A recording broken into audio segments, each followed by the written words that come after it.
kong pamumuhay bilang isang Kristiyano. So, bago po ako magpatuloy, muli po ako po ay nagpapakilala sa inyo. Ako po si Sister Pauline Razonabe. Mula po ako sa Santa Monica Seventh-day Adventist Church. At ako po ay hindi po born Adventist. Sa katunayan po ako po ay magta 12 years pa lamang po mula po nang mabautismuhan kami bilang isang pamilya.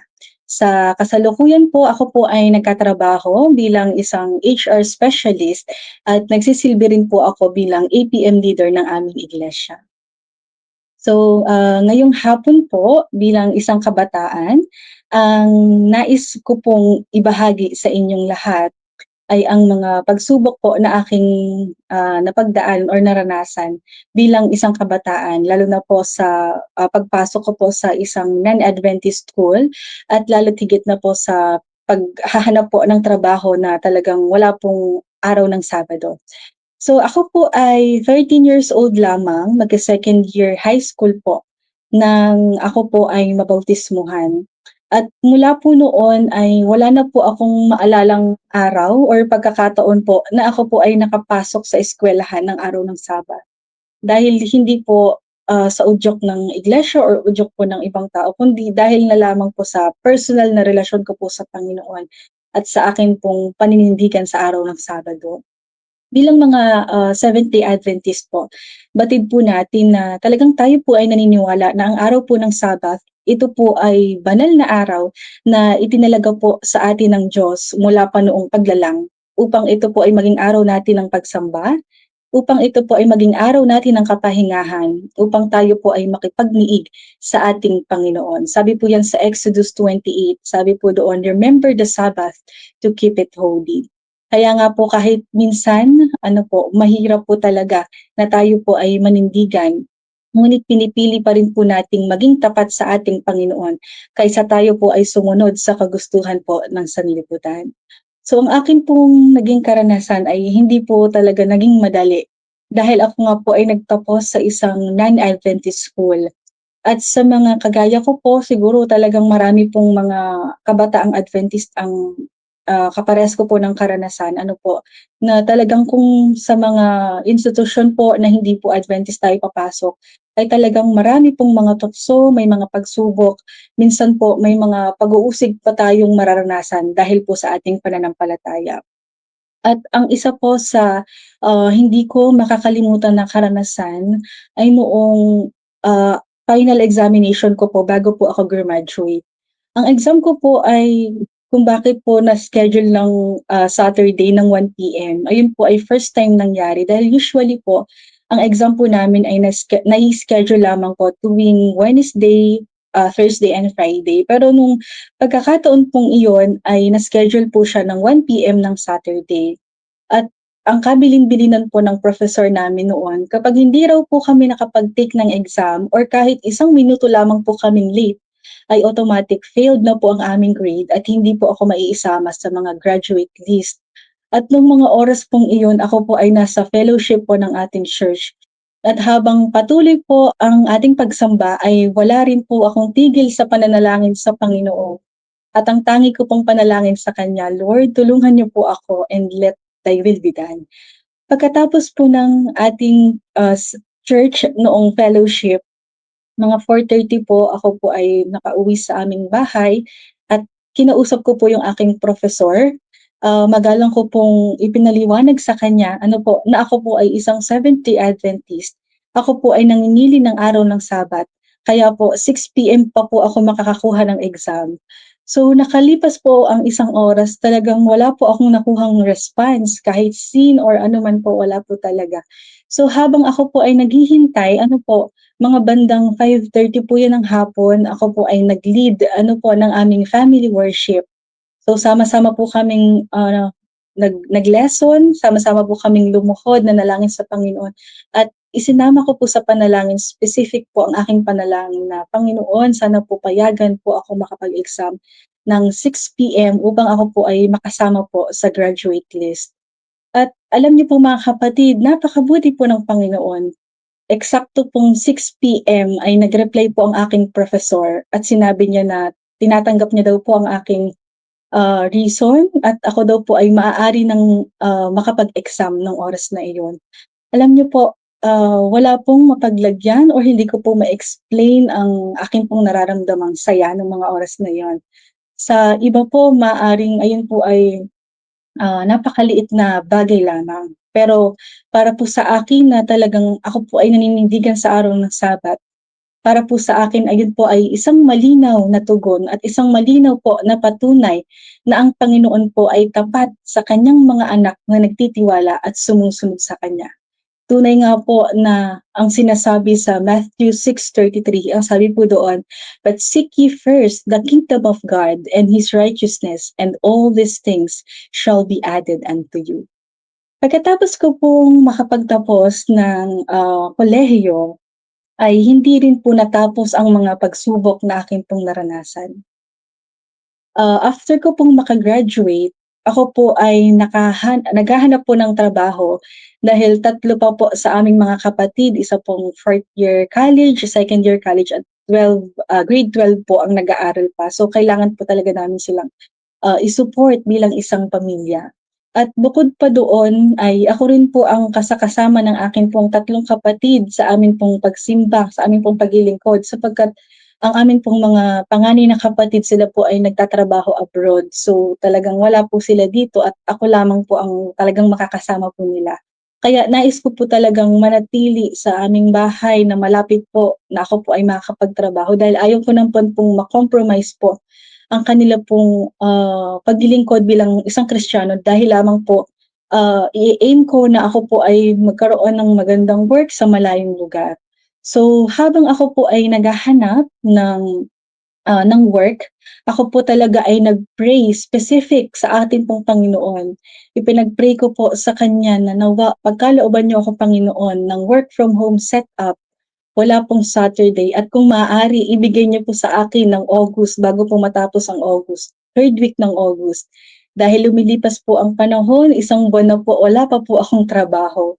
Habang, lumilipas po ang araw, nakikita ko po na ang akin pong mga batchmates, ang akin pong mga classmate, ang mga pinsan ko po, sila po ay may mga trabaho na, nakakapag-onboard na sila, ano po, sila po ay maganda na ang hanap buhay sa malayong lugar.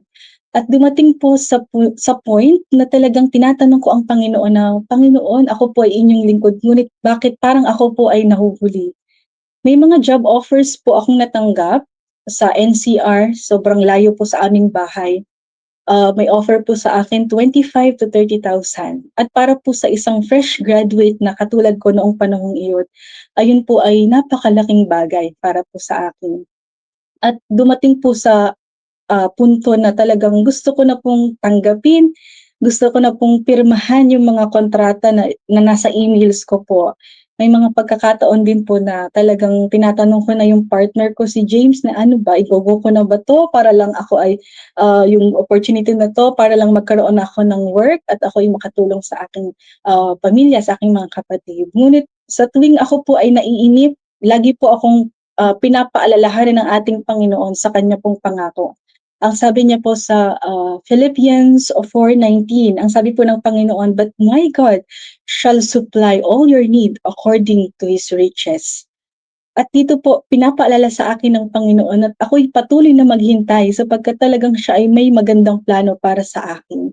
Paulit-ulit din po akong, pinapaalalahanan ng Panginoon. Ang sabi po sa Isaiah 60:22, "When the time is right, I the Lord will make it happen." Kaya po mga kapatid, kahit ako po minsan ay talagang naiinip na, naiiyak na, minsan nagkakaroon na ako ng stress sa paghahanap at pag-iintay ng trabaho nung panahong iyon. Ako po ay nagpatuloy lamang sa panalangin at pagtitiwala sa ating Panginoon. Araw-araw ko pong iniluluhod sa Panginoon na dinggin niya po ang aking panalangin. At alam niyo po hindi ko makakalimutan ang araw po na yun, August 23, 2024, mga bandang 5 PM po, ay may tumawag po sa akin mula sa isang kumpanya, ano po, na iniimbitahan po ako sa isang interview. At nung natapos po yung interview, alam niyo po ba mga kapatid, ang job offer po na ino-offer po sa akin nila ay work from home setup, walang Saturday schedule, ngunit ang sahod po na ibibigay sa akin ay ₱300 lamang kada araw. Siguro po kung sa ibang mga tao sasabihin nila, saan abot ang ₱300 mo kada araw, sobrang mahal na ng bilihin." At sa totoo lang po ay same question po ang tumatakbo sa isip ko. Kaya ang ginawa ko po, nag-pray po ulit ako, nag-consult po ako sa mga ate ko at sinasabi nila na pag-isipan ko nga kasi sobrang baba po nung sahod. Ngunit patuloy po akong nanalangin sa ating Panginoon at doon ko po naalala na ayun po yung specific na prayer ko sa Panginoon.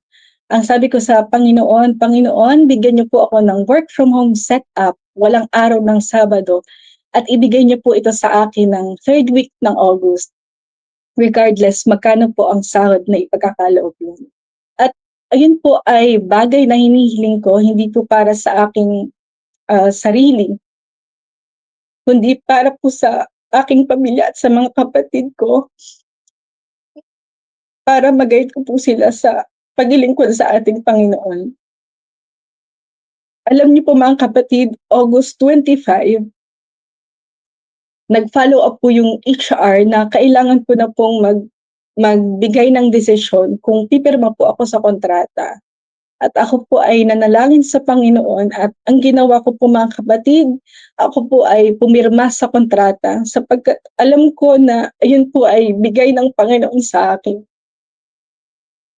Pero, hindi po kailanman pinababayaan ng Panginoon ang kanya pong mga tapat na lingkod, mga kapatid. Alam niyo po, pagkatapos lamang po ng isang buwan ay nagkaroon po ako ng salary increase po at incentives.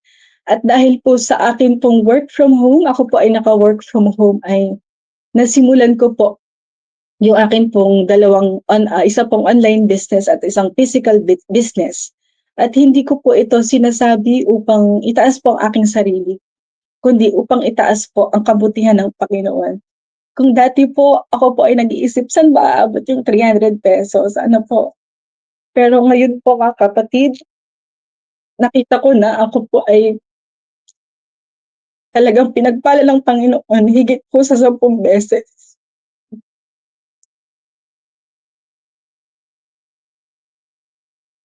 Kaya po mga kapatid, maaaring minsan po ay talagang tayo ay nahihirapan sa ating paghihintay. Maaaring may mga opportunity tayong kailangan po nating tanggihan, alang-alang lamang po sa ating pananampalataya at sa atin pong paninindigan.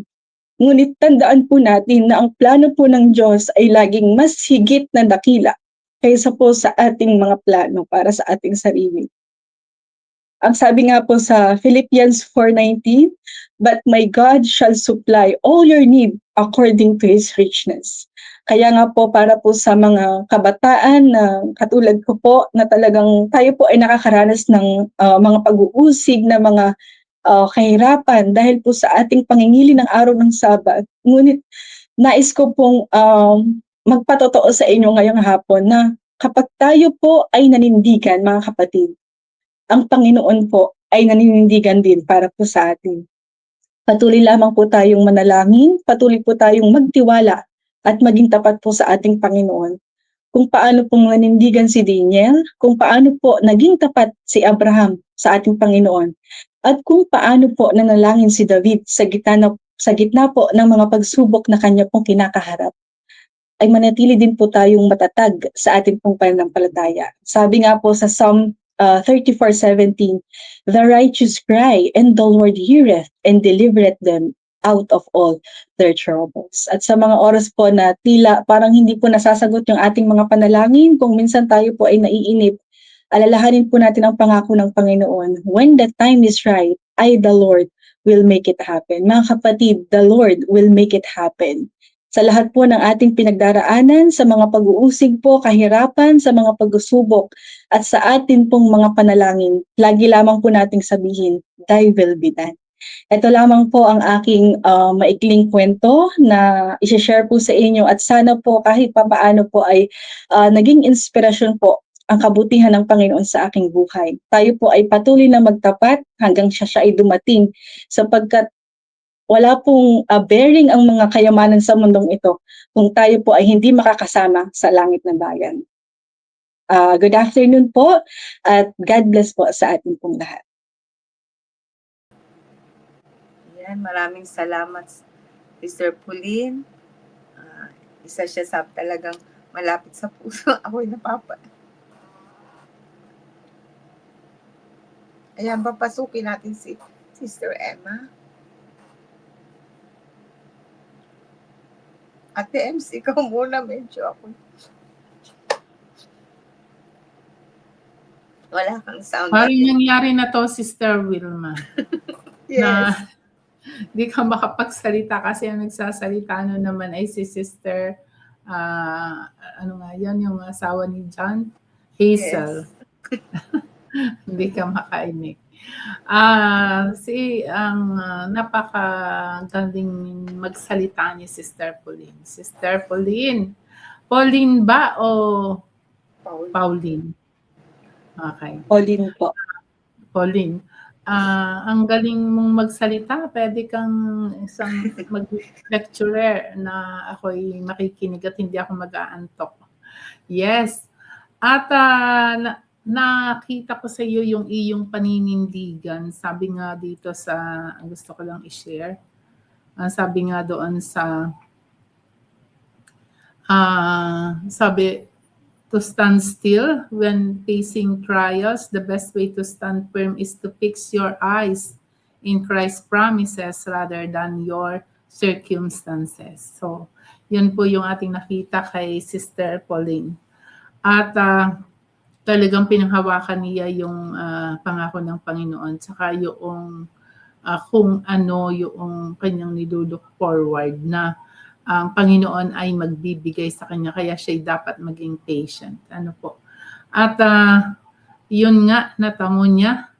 At doon sa, kung titingnan nga yung sweldo na 300, parang ako noong ako'y dumipat at nanindigan na para hindi ma-break ang araw ng Sabat. Kaya mas pinili kong bumalik ng Mabini, Sister Wilma. At sa sahod ko noon sa Maynila ay napakalaki ng pagkalayo doon sa sweldohin sa Mabini. Pero dahil sa gusto kong panindigan at ako yung lumalayo na nakikita ko yung mga bunga ng aming mga crusade ay kasisiglang mga kabataan, kasisigla sa church at sa maging sa distrito, tapos ako naman ay tagatingin na laang sa kanila. Sabi ko, wow, bakit ganun? Parang ang layo ko, hindi ko maramdaman na ako'y nag-succeed. Ano po? Kaya, yon. Kung titingnan natin, anong mangyayari sa 300? Pero ang Panginoon ang siyang nagpuno kay Pauline. Ano? Binigyan pa siya ng mga other source. Kaya wag tayong maghihina ang loob. At huwag din nating pangungunahan ang Panginoon. At huwag din nating mawawala yung tiwala natin sa Kanya. Kaya napakaganda. Kaya pala sinasabi ni Sister Wilma na maraming karanasan si Sister Pauline ay sana mayroong available siya. Sana makapagpatotoo siya. At na tayo po ay mapalad sa tanghaling ito dahil siya ay nagpaunlak at narinig natin kung gaano kaganda yung kanyang patotoo na iyan. Mamaya ulit at ibabalik ko muna po kay Sister Wilma. Wala kang sound. Paulit-ulit ko nang naririnig yan kay Pauline ay talagang ako'y napapaluha pa rin. Iba talaga yung malapit sa puso mo kasi nga sila ang mga partner ng aking mga anak. Talagang parang tunay ko ng mga anak. Kaya talagang sa kanyang mga karanasan Ate Ems, talagang ranas niya talaga ang kabutihan ng Panginoon. Sa kanilang family, nakikita ko ngayon, talagang ako'y masaya para sa kanila. Yung magiging tapat nila ay talagang ang Panginoon ay hindi sila pinapabayaan. Kaya talagang na-bless ang bawat isa. Kaya ito'y isang hamon sa ating mga kabataan na magtapat lamang tayo. Nagtataka ako dun sa iba talagang pinagpapalit nila ang Sabado kasi sila ay parang nanghihinayang o kaya parang baka mawala, ganun. Wala silang tiwala. Parang sa sarili lang sila nagtitiwala. Ngunit ang sabi dito, magtiwala tayo sa Panginoon talaga. Alam kong ranas siya ni Pao sa kanyang lahat. Umpisa siyang nag-aral hanggang pagpasok niya ay ang pagpapala ng Panginoon ay doble-doble. Kaya ako'y masaya para sa kanila at talagang bilang ating mga mahal sa buhay, talagang masaya tayo pag ang Panginoon ay talagang gumagabay sa kanila. Kaya sa ating mga viewers, tayo mag-comment po.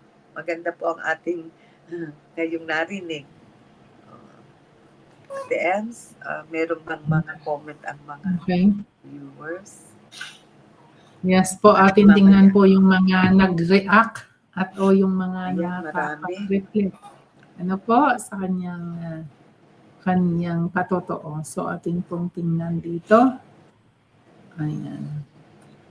Atin pong kasama ngayon sabi po ni Sister Christy Prani Magalang. Sana po makisama ang Ormeco at di mag-brown out ngayon. Parang nakisama naman dahil kasi nakasama natin siya sa ating patotoo. Ano po? Ito, ang sabi naman kasama din natin si Sister Nimpas Sidenio. Sister Wilma. Sige, okay lang. Sige po, bati po yan, Nia, sa atin. At siya po ay taga-Tanawan, Quezon. Salamat po at kayo nakasama namin ngayong hapon. Ayan, si Sister Gina Arago. Ang sabi niya, have a blessed Thursday and good afternoon everyone watching from Germany. Talagang itong talaga si Sister Gina ay explorer po. Malalaman natin ay nasa Puerto Galera, isa nasa Calapan, at nagpunta ng Australia at ngayon ay bumalik na sa Germany. Napapaka-bless po niya kasi nagawa niya yung magpaikot at makarating kung saan-saan dako. At yan po ay yung mga ginawa niya sa mga lugar na iyan ay mga mahahalagang tungkol. Ayan. So, at atin din pinasasalamatan pala si Ate Gina kasi po siya ay yan po ang malaki nating supporter sa ating Hope and Love. Nag-support din yan Ate Emma Santa Monica. Kaya, yes. At meron ding mga worker na kanya rin pong binibigyan ng mga support para po sa pagpapalawak ng gawain. Ayan. So, si Sister Florina Molier, ngayon nakita na ulit natin sila. At bumabati po sa atin ng isang magandang hapon. Reunion. Na-miss ko rin ang mga to. At si Sister Loida Rogelio Ocoma. Good afternoon, Sister. Nawa one of these days, ikaw naman ang magpapatotoo sa amin. Ayan, si Sister Ruth Olion. Ay, hindi. Yeah.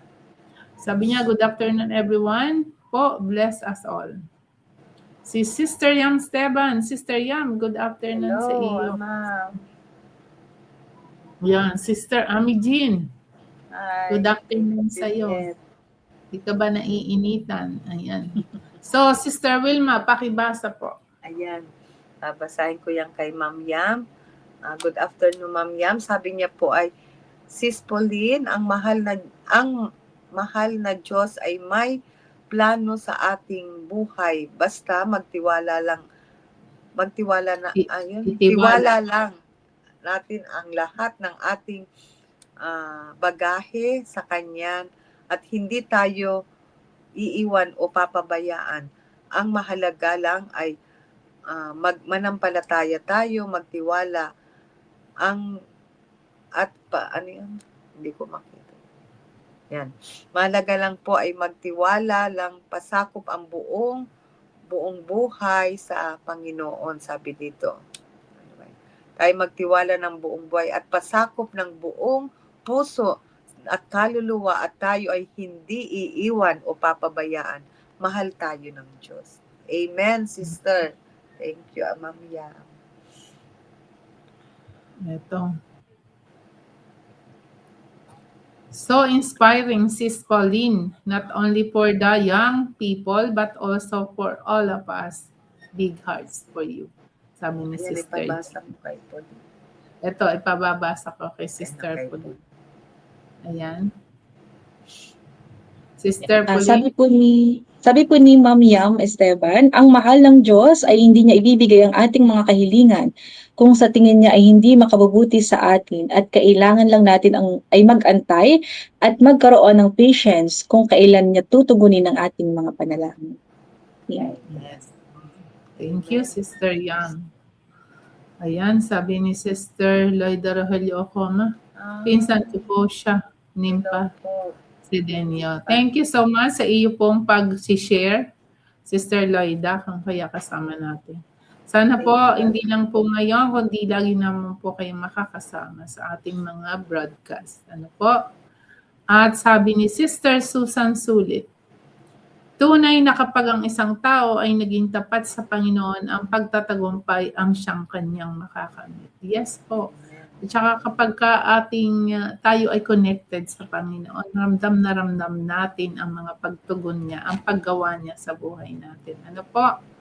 Yes, thank you, Sister Susan. Ito naman ang sinasabi ni Doc Levy. Makikibasa ulit, Sister Pauline. Yan. Sabi po ni Brother Levi Sulit, maraming salamat Sis Pauline sa iyong patotoo. Salamat sa pagkatapat sa Panginoon at paglilingkod sa iglesia. We will pray for the rest of your family and God bless your life for all your plans. Have a wonderful future in life in God and keep trusting God. Salamat po. Sarap pakinggan, ano po, ng payo. Ayan. Ito pa. Kasama natin si Sister Joyce Politano Smith. Ang sabi niya, Amen. Malalaki yan na big letter. Amen. Nakita ko na siya sa video lang. Noon tinitingnan ko yung picture. Kay Amy, nag-video sila. Okay. Are they related? Sister Wilma, are they related? Oo, mag-ano sila, pinsan. Auntie niya pala, auntie. Pamangkin siya. Okay. Kapatid siya nung tatay ni Amy. Okay. Kaya, hello, Thank Ate you so much po. Joyce. Thank you for watching. Sister Joyce, ikaw din po yung aming kukunin nga. sharer dito sa Patotoo. Siguro po marami ka pong maisi-share na kabutihan ni Lord sa iyo. Ayan, so tayo muna po ay babalik ko muna kay Sister Wilma at maaaring meron pa po siyang gustong sabihin. Anong oras sa batay? Ayan, pwedeng ibilag natin kay Sister Pauline na ano niyang may advice pa sa ating mga kabataan bilang sa mga kanyang naranasan. Sister Pauline. Yes. Yung mga nahihirapang maghanap ng trabaho at saka yung mag-i-exam. Lalo na ngayon, panahon ito ng mga pag-i-exam. Ano po? Ayan. Siguro po sa akin po ay talagang manindigan lamang po tayo. Kasi kung talagang ang aim po natin ay sa langit na bayan, kahit ang offer po natin ay sa atin talagang pera or anuman pong mga bagay sa mundong ito, isipin po natin na talagang yung mga bagay na yun ay pansamantala. Kasi po tayo ay ano lang po tayo ito sa mundo para kumbaga ay manlalakbay. Ang atin po talagang home ay sa langit na bayan. So kung ang atin pong parang layunin or ang ating goal ay makauwi. So ang atin pong tingin ay diretso lang po kay Jesus, sa ating Panginoon. At yung mga distractions po na ating iniisip, mga pagsubok, yan po ay mababaliwala kung talagang tayo po ay nakatingin sa Panginoon. So para po talaga sa akin, sa mga kabataan po na nakikinig, talagang tayo po ay magtapat. Sapagkat kung tayo po ay maninindigan, ang Panginoon po ay kasama rin nating naninindigan para po sa atin. Amen. Salamat na marami. Yes. Talaga. Salamat na marami, Sister Pauline, sa iyong pagbabahagi at pagtugon sa atin ngayong hapon. Ate Ems, mayroon ka ba o mag-parting words na? Okay. Sabi nga po dito, in difficult times, it can feel like everything around us is crumbling. We experience loss, disappointment, and moments where we wonder where God is in the chaos. But standing firm in faith means choosing to trust the Lord, to trust that God is with us even when we can see the way forward. Ayan. So, minsan, gaya yung kay Sister Pauline na kanyang binahagi sa atin ay yung kanyang experience sa kanyang yung nung siya ay mag-exam at saka yung maghunt ng trabaho. Pero sa ating mga buhay ngayon, ang dami-dami ng mga pinagdadaanan. Ano po? Mayroong yung sakit, ang karamihan po ay yung karamdaman na kabi-kabila ay mayroong problema sa kalusugan. At problema nila na mahirap at dahil naubos na ang kanilang pera sa kanilang mga pagpapagamot, napakiramdam nila ay bakit ba hindi na natapos, Sister Wilma? Pero napakaganda po nung ipinahayag ni Sister Pauline na ang Panginoon ay hindi nagpapabaya. At alam na alam, simula pa kaninang morning devotion na nating naririnig, na alam ng Panginoon ang ating mga sitwasyon. Kung kaya, ang kinakailangan lang tayo mag-stand firm. Tayo manindigan doon sa sinasabi ni Sister Pauline. Tayo po'y manindigan dahil anumang laban ng buhay natin sa mundong ito, ang kailangan lang ay tayo manindigan dahil kung ano man ang mangyayari sa atin, ano man ang kasapitan, ay kung tayo naninindigan, tayo po ay may kasiguruhan na tayo ay may pagtatagumpay sa Panginoon. Ngayon, yun po ang aking parting words, Sister Wilma. Yan na ba Ikaw ang parting words mo? Yes, ikaw naman. Okay. Ay salamat na marami muli sa ating ngayong hapon, Ate M, sa ating patuloy na paglilingkod dito sa Patuto at Katotohanan. Alam natin na nalakas din tayo, Ate M, sa ating mga napapakinggang, mga nai-invite. Tayo'y double blessing ang nadadama natin. Na-bless din tayo pag tayo ay nakaka-invite ng mga ganyan at na-bless din sila. Kaya, Sister Pauline, thank you sa iyong pag-unlak at sana sa susunod, pag bakasyon siya ay sa devotional. Kasi syempre laging maaga nga lang ang devotional kaya hindi ko siya ma-invite at yan ay parang siya ang nanay sa bahay. Kung si James ay tatay dito sa amin, siya yung nanay doon sa bahay nila. Sila ang punong abala sa tuwi-tuwi na. Kaya sa susunod siguro kung may pagkakataon, ma-invite din natin sila Ate M sa devotion. Kaya thank you muli at God bless sa iyo, sa inyong mga plano rin ni James. At ako'y natutuwa, Ate Ems, na ang aking mga anak ay laging ang kanilang mga nagiging partner ay Adventist din. Yun ay isang blessing din sa amin na sila ay pumili ng mga Adventist na mga babae na talagang may pagkatakot, pag-ibig sa Panginoon. Kaya God bless at ang iyong buong pamilya. Pauline, patuloy natin ipinapanalangin, lalo ng iyong mama na sana patuloy makasama din natin sa pananampalataya. Alam kong ang Panginoon ay walang imposible. Ay Ate Ems, thank you very much. At parting words si Sister Pauline. Tapos ikaw, mag-invite ka ulit pagkatapos si Sister Pauline. Pauline, pwede mag-parting words na tayo. So, ayun lang po. Maraming salamat po muli sa pag-invite na ako po ay nakapag-share po ng akin pong patotoo sa atin po mga viewers. At ayun lang po, sana po ay naging blessing po ito sa atin sapagkat ako po ay na-bless din po ngayong hapon. So, ayun po, gaya po ng talagang nais ng Panginoon sa atin, tayo po ay maging matatag sa atin pong pananampalataya. Ano man po ang ating maranasan dito sa lupa, kapag tayo po ay nagtapat, talagang tayo po ay mananagumpay. So piliin po natin talagang palaging magtapat at palagi po tayong tumingin lamang sa ating pong Panginoon. Amen. Talagang ikaw, Sister Wilma, ay pinagpala na ikaw ay kitang-kita mo na kung anong magiging kalagayan ng inyong anak at ang iyong manugang to be. At yan, masigla sa pananampalataya. Kaya nawa, Sister Pauline, thank you so much. Nawa magpatuloy ka sa iyong kasiglahan, sa iyong paglilingkod, at ganun din ang mga plano mo ay iyong panghawakan yung pangako sa Jeremiah 29:11 na ikaw, ang plano ng Panginoon sa iyo ay para ikay magtagumpay at para magkaroon ng magandang kinabukasan. Ayan. So,